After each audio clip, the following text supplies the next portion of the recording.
Muy bien. Vamos a continuar con la segunda parte de patología pulmonar, hablando de esta sección de las infecciones pulmonares.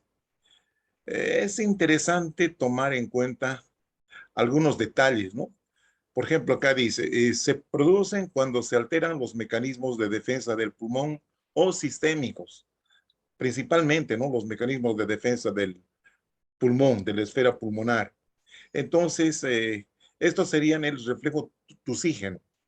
Cuando uno aspira algún material extraño, polvo, etcétera, entonces inmediatamente se desata el reflejo tusígeno, la tos, ¿no? Esto cuando ocurre la broncoaspiración. Entonces se expulsa, digamos, ese material para evitar problemas posteriores, ¿no? Luego tenemos acá lesión del aparato mucociliar por inhalaciones de humo del tabaco. Entonces, este es uno de los riesgos, ¿no? Uno de los riesgos del humo del tabaco. Lesiona el aparato mucociliar. O sea, se refiere acá al movimiento de los cilios que se encargan de expulsar partículas extrañas y a la secreción del moco. Ese moco que constantemente recubren como una película la superficie del epitelio respiratorio, ¿no? Entonces, eso hace que se peguen partículas que uno puede aspirar y luego ya el aparato de los cilios se encarga de eliminar. La actividad leucocitaria, cuando hay alteración de la función de los leucocitos, sobre todo los macrófagos alveolares, ¿no?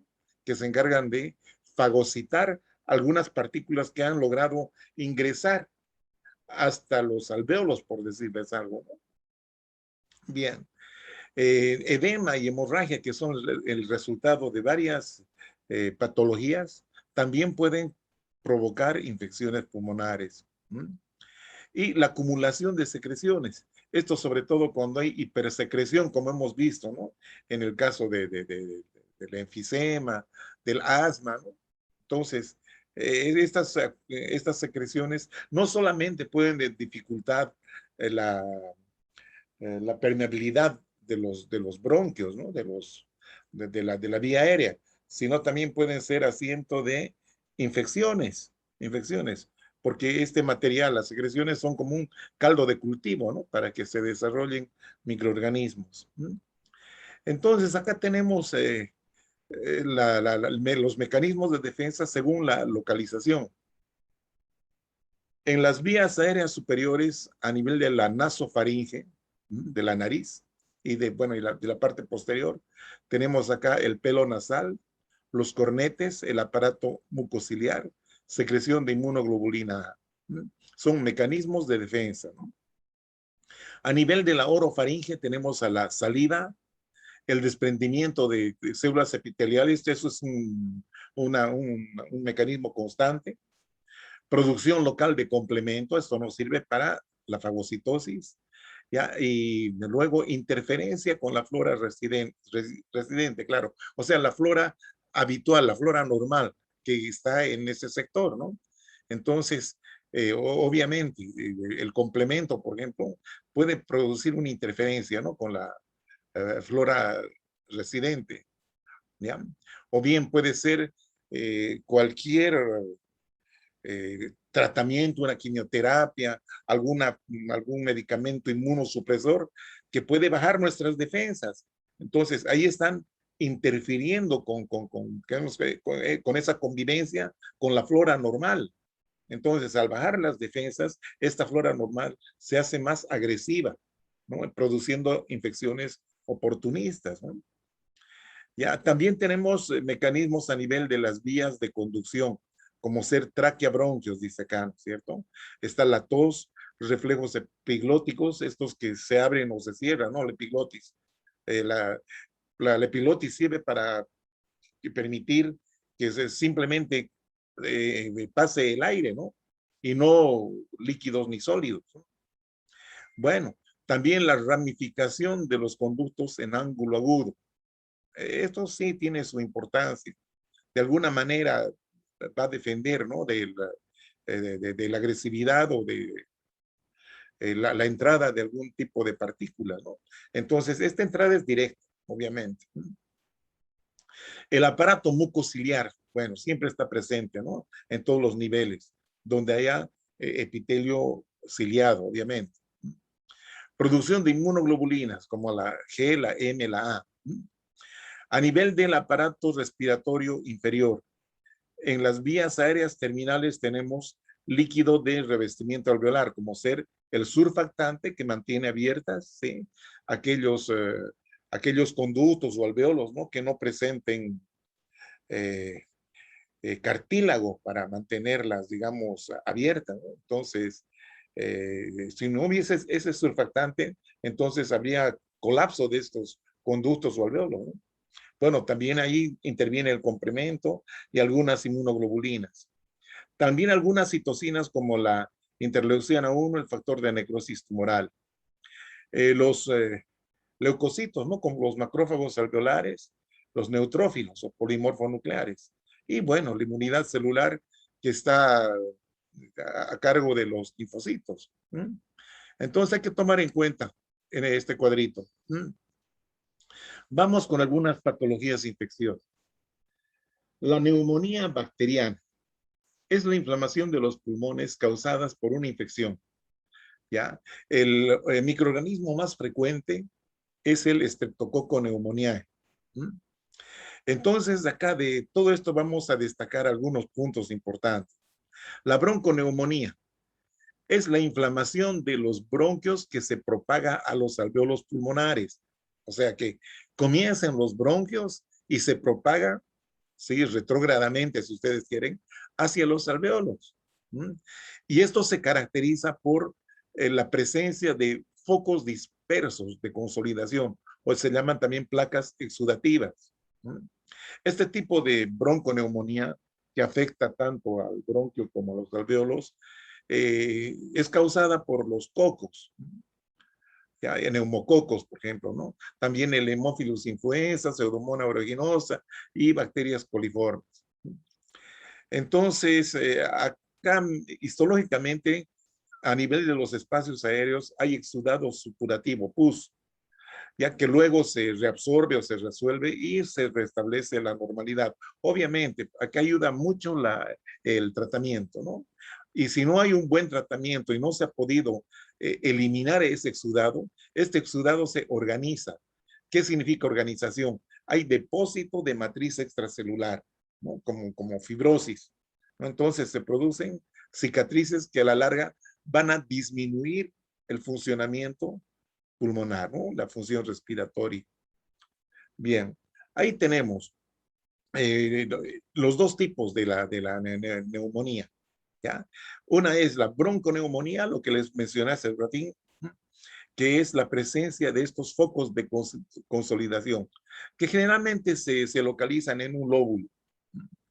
No, casi nunca se produce en todo el pulmón. Generalmente es en un lóbulo. Y luego tenemos la neumonía lobular, que es más difusa, más difusa. Acá prácticamente está tomado todo el lóbulo. Se llama neumonía lobular. Neumonía lobular, así es. Ahí tenemos macroscópicamente algunas imágenes, ¿sí? Ahí nos muestran las flechas, miren. Son focos de consolidación o placas de consolidación, así se llaman, ¿sí? Dispersas. Aquí están en ambos lóbulos. En cambio, esta otra es la neumonía lobular, donde un lóbulo está totalmente condensado. Ya, ahí se ve, ¿no? Del color, hay diferencia. Bueno, aquí tenemos otra imagen, ¿sí? Esta también es la bronconeumonía, ¿sí? Generalmente alrededor de los bronquios es el problema, miren ahí. Ahí está la luz de los bronquios. Acá también se ve. Bien. Histológicamente, esta es la bronconeumonía. Esta es la luz del bronquio. Aquí hay un tapón, miren, de pus. Un tapón de pus. Aquí está el epitelio ahí medio desepitelizado, ya vemos ahí. Y aquí está el foco de consolidación alrededor del bronquio. Estos son ya alvéolos normales. Aquí hay congestión. Bien. La neumonía lobular. Entonces, lo que hemos visto anteriormente es la bronconeumonía. Esta es la neumonía lobular. Infección aguda que afecta grandes porciones o a todo un lóbulo. ¿Ya? Los neumococos son los principales causantes, dice acá. Entonces, esto tiene su evolución. ¿Eh? El primer día que uno ha contraído este problema, ¿sí? Predomina la congestión vascular del pulmón. Luego viene la hepatización roja, ¿ya? Donde hay salida de glóbulos rojos principalmente, ¿no? Lo que nos da esa imagen de placas de consolidación, ¿no es cierto? La hepatización roja. Estos glóbulos rojos luego son eliminados, pero vienen ahora los glóbulos blancos. Entonces, cuando llegan los glóbulos blancos, cambia el aspecto del pulmón, se hace más gris, ¿ya? Entonces se llama hepatización gris. ¿Por qué se llama hepatización? Porque la consistencia y el aspecto del pulmón es similar al hígado, así pesado, sólido, ¿no? Macizo. Bueno, y luego viene con un buen tratamiento, una buena evolución, tenemos la resolución que puede ser ad íntegro, ¿no? Pero si no, ya vienen las complicaciones. Pueden producirse abscesos, grandes cavidades con pus. Ese pus puede llegar inclusive a las cavidades pleurales, al espacio pleural. Entonces ahí tenemos el empiema. O puede haber organización con fibrosis, bacteremia, salida de las bacterias hacia la circulación sanguínea, consiguientemente puede provocar una sepsis que puede llevar a la muerte del paciente. Bien, ahí estamos viendo, ¿sí? La neumonía lobular, ahí está, más blanca, más clara la zona, ¿no? Esta del lobo. ¿Ah? Ahí tenemos un poquito la evolución. Y al principio viene edema y congestión, ¿cierto? Luego viene la hepatización roja, mire, cantidad de eritrocitos. Luego viene la hepatización gris, ya vienen los leucocitos, ¿no? Los neutrófilos. Y luego la resolución. Cuando hay una buena evolución, buen tratamiento, llegamos a esto, ¿no? Una resolución, como les decía, ad íntegro. Se restablece totalmente la función pulmonar. Bien, ahí tenemos, ¿no? La hepatización roja. Sobre todo acá vemos, en este lóbulo. Muy congestivo, rojo oscuro, y es más pesado. Sí. Este es el aspecto normal del pulmón. Sí, así es.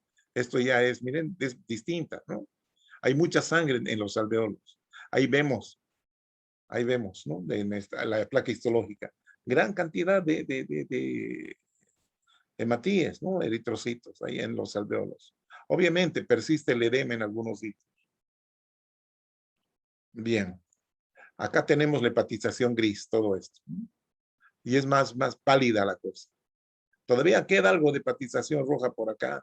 Bueno, acá tal vez hay algo de congestión, pero aquí ya estamos cambiando de aspecto, ¿no? La hepatización gris. Ya, ahí tenemos la histología. Los alveolos algo dilatados con gran cantidad de polimorfonucleares, ¿no? Ahí está. Puede haber algo de glóbulos rojos, fibrina, etc. Esto es cuando no tiene una buena evolución, ¿no es cierto? Hay una organización, miren, formación de cicatrices. ¿Ah? Cicatrices. Esta es una neumonía organizada avanzada. Bien, ahora nos vamos a la tuberculosis. Es una infección crónica, granulomatosa y necrotizante, producida por el Mycobacterium de la tuberculosis, ¿no? Se transmite por inhalación de microgotas de personas infectadas a personas susceptibles. Después de 2 a 4 semanas, se desarrolla un tipo de hipersensibilidad que es la retardada, ¿no? La tipo 4. Luego se produce inflamación granulomatosa, aumentando la resistencia del individuo. Perfecto. Entonces acá tenemos, ¿no? Una persona que está infectada. Ya, este es el sintomático respiratorio. Una persona que tose y expectora. Ahí están las gotitas de fluge, ya de la tos, ¿no? Estas contienen gran cantidad de bacilos tuberculosos. Imagínense en un ambiente donde haya gente, sobre todo niños o personas mayores, ¿no? Que son susceptibles o personas que tengan bajas defensas, ¿no? Ahí sería el problema. Bien, entonces la tuberculosis primaria es es la primera etapa de la infección tuberculosa. Ya, es el primer contacto con el bacilo de Koch, el bacilo de la tuberculosis.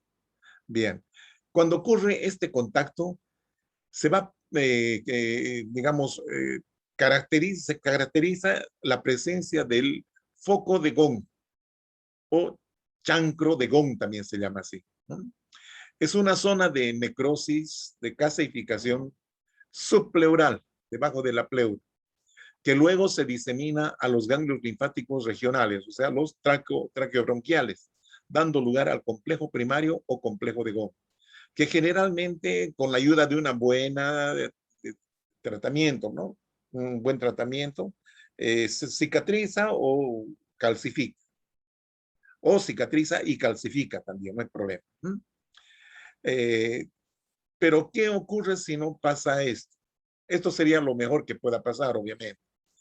Pero si los bacilos alcanzan los vasos sanguíneos, llegan a permeabilizarse a los vasos sanguíneos, se produce la tuberculosis miliar, que ya es una situación bastante seria. Entonces, veamos acá cómo es el asunto de la infección. Aquí dice en esta primera parte, infección antes de la activación de la respuesta inmunitaria mediada por células.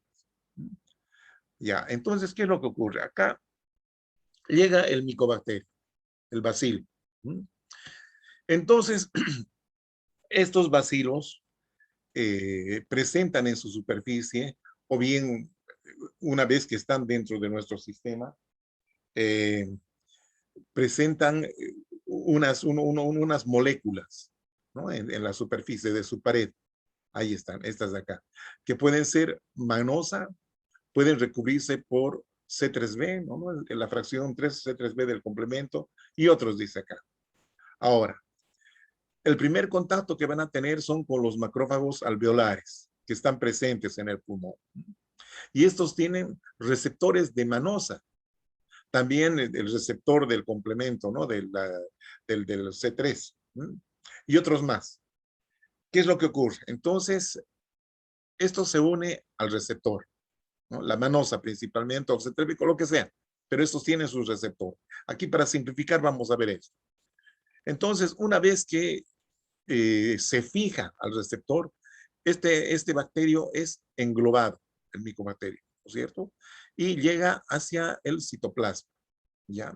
Entonces, este fagosoma tendría que unirse a un lisosoma, pero este fagosoma, con el bacilo ahí dentro, tiene una serie de trampas, ¿no? El bacilo. Ya tiene una pared bastante gruesa, un poquito difícil de destruir. Entonces, acá ocurre lo que se llama la manipulación del fagosoma. ¿Qué ocurre?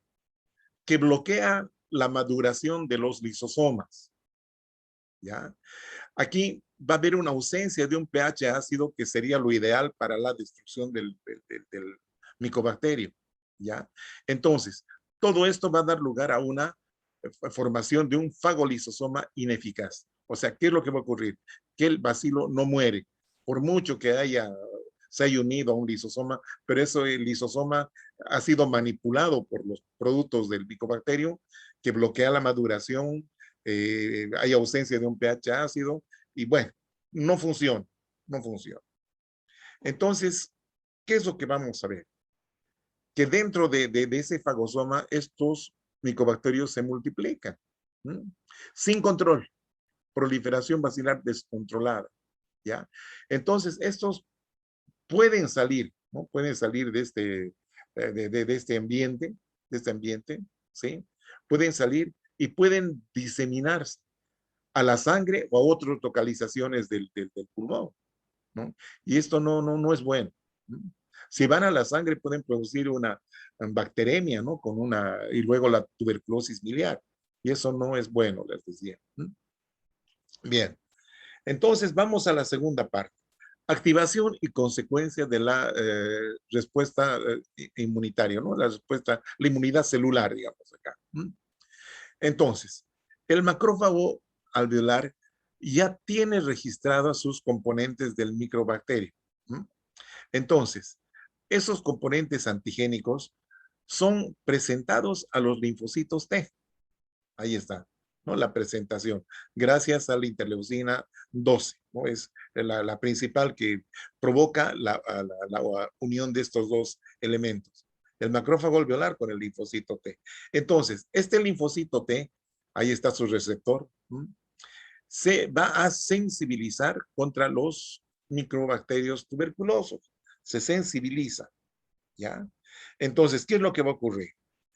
Este linfocito sensibilizado se va a convertir en un eh, linfocito T H1. H1. Cuando ya están presentes estos linfocitos T H1, ya sensibilizados contra los productos del micobacterio, es el momento en que si uno se hace la prueba de la tuberculina, da positivo, da positivo, ¿ya? Entonces, ¿qué es lo que va a ocurrir? Este linfocito helper TH1, ¿sí? Produce interferón gamma, ¿ya? Que va digamos, a tener una actividad con el macrófago activado. Este macrófago activado que tiene los micobacterios proliferando acá. Entonces, ¿qué va a pasar acá? Esta activación de los macrófagos, ya una vez con el interferón gamma, ¿no? Por la acción del TH1, va a producir maduración y activación de fagolisosomas, producción de óxido nítrico, producción de especies reactivas del oxígeno y va a ocurrir la autofagia. Por lo tanto, en este momento ya puede haber destrucción de las microbacterias. ¿Ah? O sea que esto ya sería una segunda línea de respuesta, porque en la primera hubo un fracaso. Entonces, este macrófago fracasado, ya con la interacción de los linfocitos TH1, ya puede resultar, digamos, una actividad más eficaz. ¿Mm? Entonces, a todo esto, estos macrófagos activados liberan productos como el factor de necrosis tumoral y quimiosinas para que se produzca la migración de monocitos, la llegada de monocitos desde la circulación. Estos monocitos en el tejido conectivo, bueno, se activan y se forman macrófagos. Y estos macrófagos, eh, en este proceso de la inflamación granulomatosa, ¿sí? Estos macrófagos tienen un aspecto de células epiteliales, ¿no? Como ya habíamos visto anteriormente. Estas se llaman las células epitelioides, ¿ya? Ya que están alrededor de los bacilos, ¿ya? Y estos bacilos empiezan a morir y producir una zona de necrosis, que se llama necrosis de caseificación. Entonces acá tenemos ya los granulomas clásicos, ¿no? Donde en la parte central del granuloma está la zona de necrosis y aquí también podemos encontrar inclusive células gigantes tipo langa, ¿se acuerdan? Esas células gigantes con los núcleos en corona, en herradura.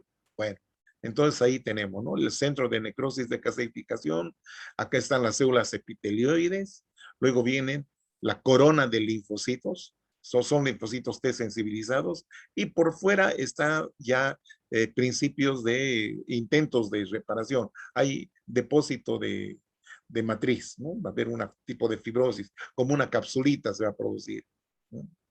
Entonces aquí vamos a ver la evolución del proceso de la tuberculosis, ¿no? Entonces volvemos atrás un poquito. La infección primaria, ¿sí? Nos dio lugar al establecimiento del complejo primario, ¿sí? Ahí tenemos una zona de necrosis de caseificación subpleural y compromiso de los ganglios linfáticos traqueobronquiales.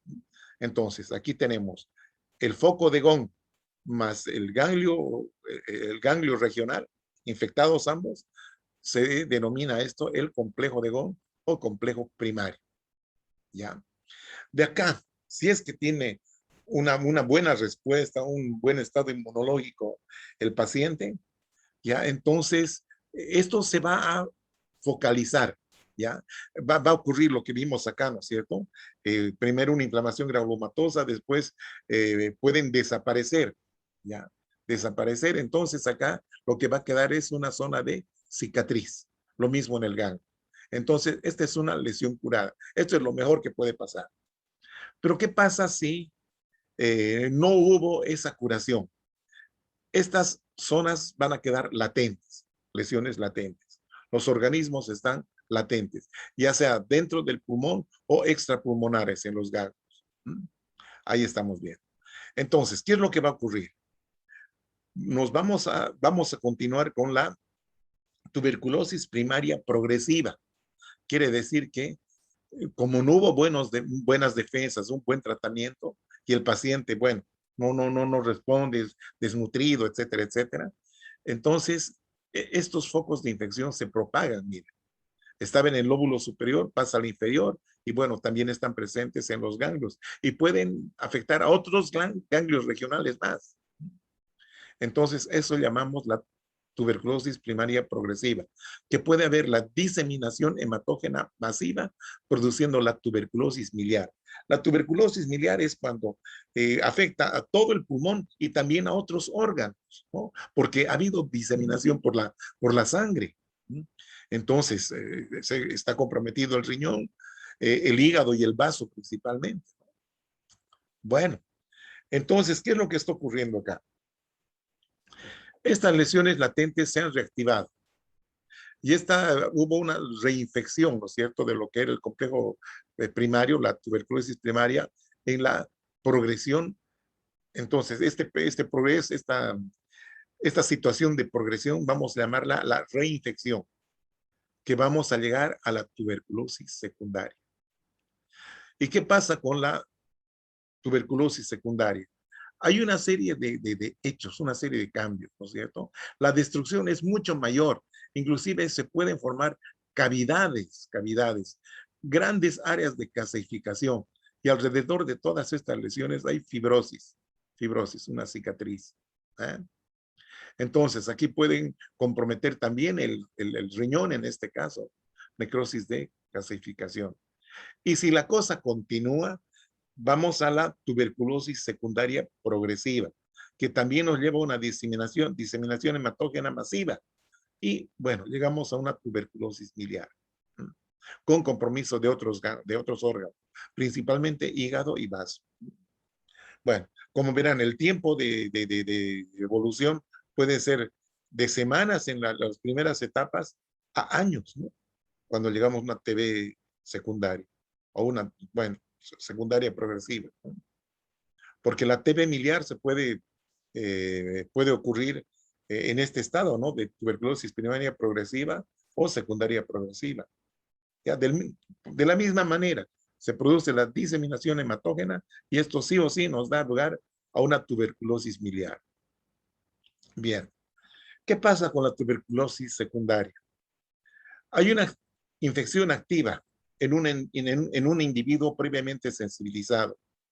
Representan la reactivación de los bacilos latentes en las lesiones primarias, que pueden evolucionar a una tuberculosis fibrocaseosa, o sea, con necrosis de caseificación más fibrosis a su alrededor. Podemos tener una tuberculosis cavitaria, las cavernas famosas, o bien una bronconeumonía tuberculosa, o finalmente una tuberculosis miliar. Clínicamente, la primaria es asintomática. La secundaria presenta fiebre, sudoración, pérdida de peso y expectoración hemoptoica, o sea, escupe sangre, una sangre espesa mezclada con moco. Bien, aquí vamos a ver algunas imágenes, ¿no? El complejo de Gong. Ahí está la zona de necrosis subpleural y aquí el ganglio traqueobronquial. Ahí vemos, ¿sí? Acá más, esto puede ser la zona de necrosis subpleural que no está muy clara, pero aquí sí el ganglio, miren. Este es la necrosis de calcificación. Parece requesón, ¿sí? Por eso se llama necrosis de calcificación, viene de caseum. Ahí tenemos un grupo de ganglios traqueobronquiales, ya comprometidos con una tuberculosis. Ahí, por ejemplo, con la prueba de Ciel-Nielsen, ¿no? Vamos a poner de manifiesto a los bacilos ácido alcohol resistentes, los BAR. Y entonces ahí se ve los bacilos, ¿no? Que de un color fucsia.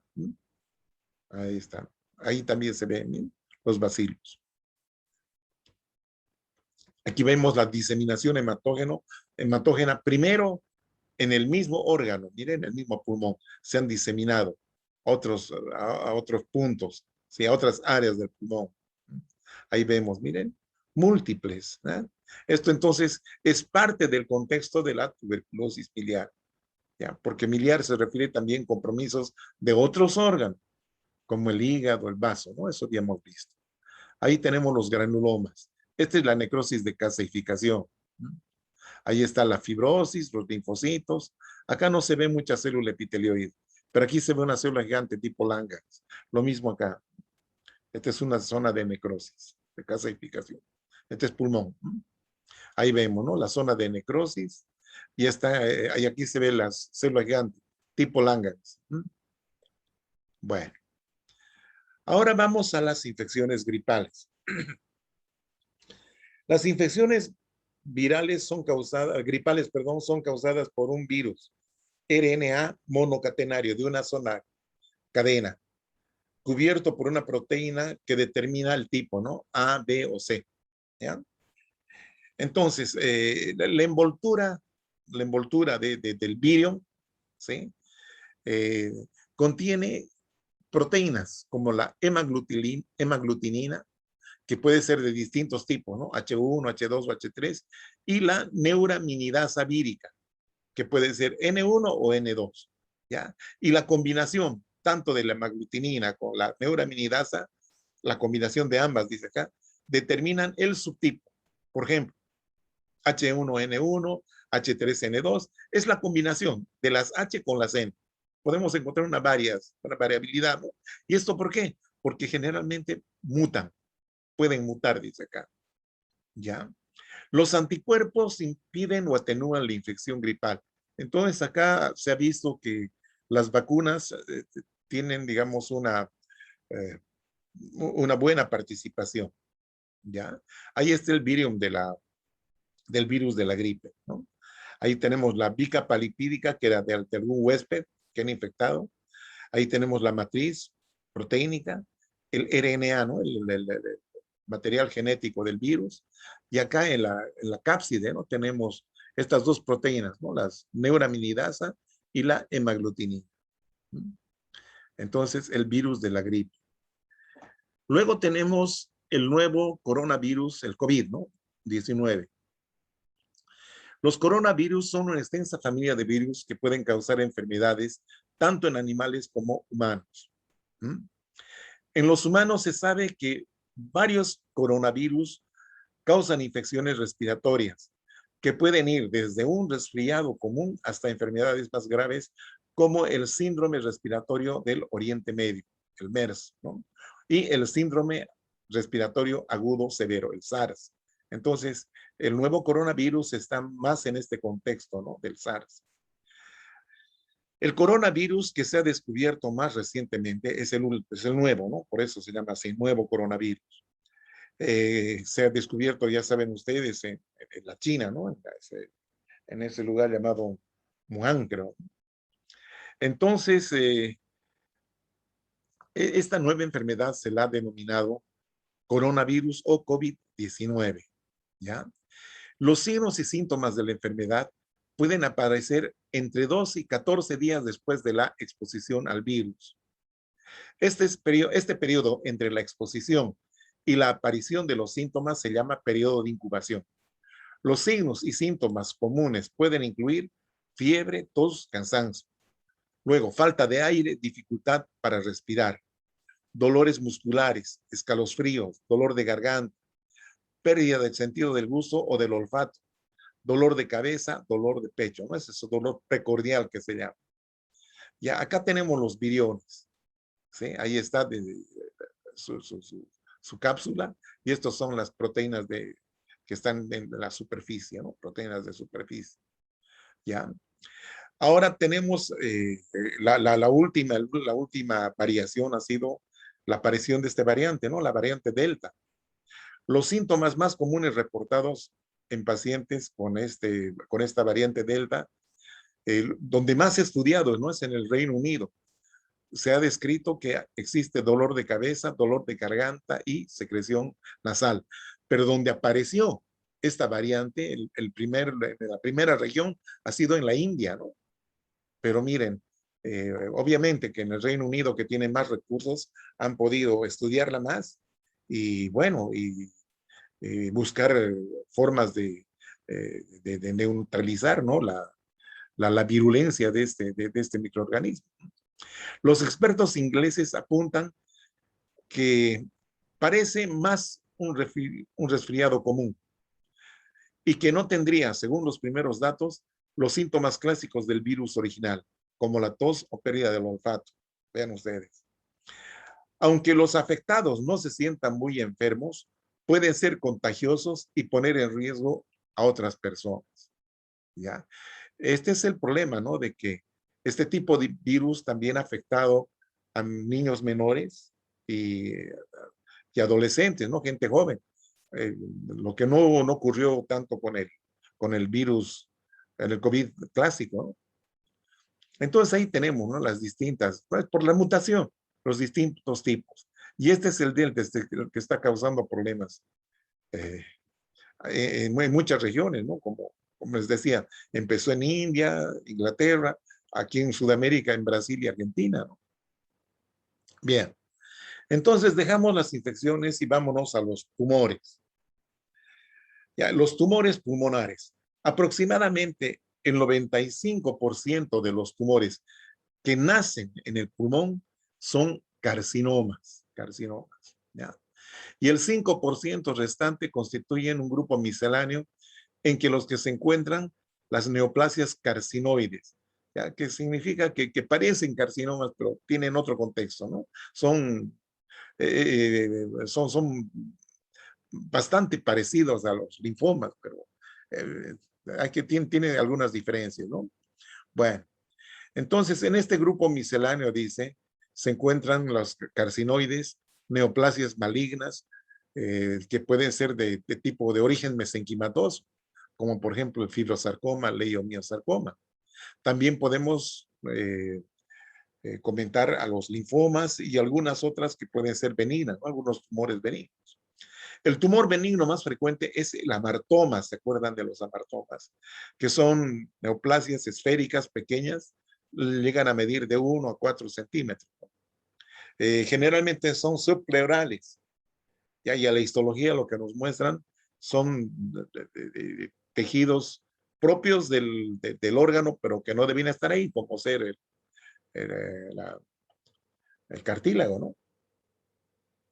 Bien, otro detalle dice acá, aproximadamente el 10% de los cánceres pulmonares presentan una histología combinada, o sea, pueden ser adenocarcinoma combinado con un carcinoma epidermoide, eso se llama adenoescamoso, de células pequeñas, más adenocarcinoma, bueno, se combinan, ¿no?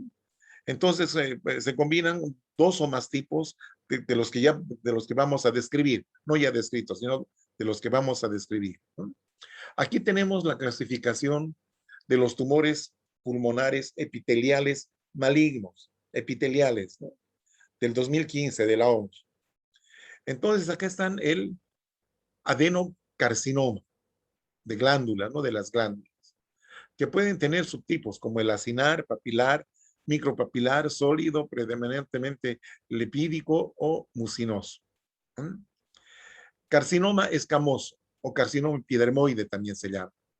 Tenemos el carcinoma de células grandes, carcinoma neuroendocrino, que puede ser de células pequeñas, de células grandes, tumor carcinoide. Los tumores mixtos, lo que les mencionaba hace poquito, ¿no? Carcinoma adenoescamoso, carcinoma de células pequeñas combinado con células grandes, con carcinoide, bueno, en fin, las combinaciones pueden ser múltiples, ¿no? Otras variantes infrecuentes, carcinoma sarcomatoide, carcinoma de células fusiformes, carcinoma de células gigantes. Bueno, esa es la clasificación histológica, ¿no? Vamos a ir viendo a cada una de estas. Hay que tomar en cuenta que antes de que un tumor maligno se exprese así totalmente, ¿ya? Eh, Existen lesiones preinvasivas, las lesiones precursoras. ¿Mm? Entonces, aquí también señala lo siguiente, ¿no? Es destacable que estas lesiones no necesariamente evolucionan a una condición maligna. O sea, que estas lesiones precursoras no necesariamente van a ser malignas, ¿no? Puede haber una remisión, una curación en esta situación, ¿no? En esta condición de precursor o preinvasiva. Entonces, ¿cuáles serían estas lesiones? La displasia escamosa y carcinoma in situ. Esto en el caso del carcinoma epidermoide. La hiperplasia adenomatosa atípica, en el caso del adenocarcinoma, ¿no? O adenocarcinoma in situ. Ya saben lo que significa in situ, ¿no? Que no ha traspasado la membrana basal. Hiperplasia idiopática difusa de células neuroendocrinas pulmonares. Idiopática se refiere a que no se sabe el origen. Entonces, es importante entonces tomar en cuenta las lesiones precursoras, ¿no? Bien, el adenocarcinoma es el cáncer de pulmón más frecuente, 38% de los cánceres de pulmón. Suele debutar como una masa periférica y son especialmente frecuentes en mujeres y en personas que no fuman. Se diagnostica tanto en fumadores como no fumadores como lesiones fibróticas, o sea, con antecedentes de lesiones fibróticas, tales como la silicosis, tuberculosis y otras más. Es el menos relacionado con el consumo del tabaco, el adenocarcinoma. ¿Ah? Entonces ahí tenemos el adenocarcinoma. Generalmente son periféricos, dice acá, ¿no? Ahí tenemos dos foquitos. Adenoperiférico, periférico, ¿no? El adenocarcinoma. Ahí tenemos esta masa neoplásica que es superficial, digamos. No está en el hilo, ¿sí? Es más periférica. Entonces, la histología nos muestra esto, ¿no? Aquí tenemos tejido pulmonar normal, aquí tenemos una cápsula fibrosa y aquí está el tumor. Aquí micropapilar, llamemos a esto, ¿no? Hay estas papilas de células, obviamente, atípicas, ¿no? Ahí vemos estas con secreción de mucina, miren, glándulas totalmente atípicas, mucosecretantes, adenocarcinoma. El carcinoma epidermoide, también llamada carcinoma de células escamosas, ¿ya? Así se llama, ¿sí? Carcinoma de células escamosas, epidermoide, tiene otro nombrecito más. Bueno, no importa, ¿ya? Representa el 20% de los casos de los cánceres de pulmón. Tiene la más estrecha relación con el tabaquismo. Comienza por lo general en los bronquios, o sea que es más central esto, ¿no? Y es posible que no se propague tan rápidamente como otros tipos de cáncer pulmonar. La mayoría aparece en el hilio pulmonar o en sus proximidades. Ya, entonces, acá se llama escamosas, me acordé, epidermoide o escamocelular también se llama, escamocelular, ¿sí? Este tipo de carcinoma vamos a encontrar en muchos lugares donde haya epitelio escamoso. Bueno, pero enseguida, ahí tenemos, miren, los tumores, ahí, ¿sí? En los bronquios principales, ¿no? En el hilio, ahí vemos, ¿sí? Las masas blanquecinas. Ahí tenemos la progresión. En este primer cuadrito estamos viendo hiperplasia de glándulas mucosecretantes, ¿no? De las células caliciformes, ¿no? Hiperplásicas, ¿no? Ahí se ven los cilios, ¿ya? Aquí vemos que hay una hiperplasia de células de reserva, las células de reserva. Aquí vemos esa hiperplasia con alguna alteración en la arquitectura de la parte basal, digamos. Esta es la membrana basal, ¿sí? Pero aquí está apareciendo la metaplasia escamosa, miren, para defenderse de la agresión que es el humo del tabaco y sus componentes, ¿no? Hay metaplasia escamosa, ¿no? Entonces acá ya hay una desorganización bastante importante, ¿no? Es una displasia severa de alto grado, ¿ya? Pero la membrana se mantiene intacta. Lo mismo acá. Esto ya es un carcinoma in situ. Es un carcinoma in situ. Está más grueso el epitelio y ahí vemos figuras de mitosis, atipías acá, por ejemplo, ¿no? Mitosis atípicas y hay un relativo pleomorfismo nuclear. Aquí ya se vuelve invasor. Mire, ya está invadiendo. Está invadiendo. Miren las células. Bueno, entonces esa es la progresión del eh, carcinoma epidermoide, ¿no? Ahí tenemos, mira, una masa blanquecina, dura, que está, digamos, afectando, ¿no? A la vía respiratoria. Está comprimiendo, digamos así. Ahí vemos también, miren acá, ahí está. Este es el bronquio principal. ¿Ah? Ahí está la masa. Aquí obstruido totalmente. Aquí también aparece, ¿no? Y aquí tenemos la histología. Estos islotes de células escamosas muy atípicas. Miren las mitosis, el pleomorfismo, miren estas células monstruosas. ¿Eh? Aquí tenemos queratina. Todo esto es queratina, es queratinizante. ¿Eh? Queratinizante. Un carcinoma epidermoide. ¿Eh? Epidermoide porque se parece al epidermis, ¿no? Ahí estamos viendo, ¿no? De estos islotes o cordones de células epidermoides, ¿no? Parecen, ¿sí? Son queratinocitos. Ha habido una metaplasia escamosa, no se olvide, que se ha malignizado. Y aquí tenemos lo característico del carcinoma epidermoide, los globos o perlas córneas. Ahí estamos viendo. Globos o perlas córneas. ¿Ah? El carcinoma de células pequeñas es el cáncer de pulmón más maligno. Representa el 14% de los cánceres de pulmón. Se asocia fuertemente al tabaquismo también. Estos tumores a menudo presentan síndromes paraneoplásicos que ya vamos a ver, ¿no? Es de localización central o iliar. Puede estar en la periferia o puede estar a nivel del ilio, ¿no? Pero principalmente es a nivel del ilio, central o iliar, por eso se llama. Entonces ahí tenemos, miren, tumor de células pequeñas o carcinoma de células pequeñas. ¿Ah? Ahí tenemos, ¿sí? Una vista macroscópica. Aquí está el bronquio en la zona del ilio y aquí está el tumor. Muy agresivo. Es el más maligno de todos. Ahí vemos, ¿no? La distribución, una infiltración difusa, difusa, totalmente difusa.